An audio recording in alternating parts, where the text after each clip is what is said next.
મારું નામ નૈનાબેન છે. મને તકલીફ હતી વધારે, એમ કે બ્લીડિંગ વધારે થતું હતું. એટલે કાજલ મેમને બતાવવા આવી હતી, જે અમને ઓળખતા જ હતા.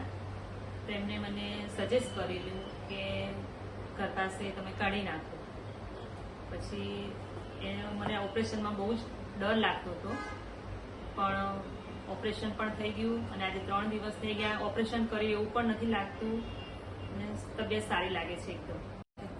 કાજલ મેડમ એકચ્યુઅલી મારી ફ્રેન્ડ છે અને એના સ્ટાફ ને બધા બહુ સરસ છે. અને મને એક જ વખત એને કીધું કે કરાવવું જ પડશે. એને સજેસ્ટ કર્યું કે એક વખત કરાવીને કંઈ પ્રોબ્લેમ નહીં થાય, તો અમે ઓપરેશન કરાવ્યું. બહુ સારું છે અને એને એવું લાગતું બી નથી. 3 દિવસ થયા, એકદમ વ્યવસ્થિત છે અને બધા સ્ટાફ ને બધા ઓપરેશન સારું છે અને બધું સરસ. Thank you.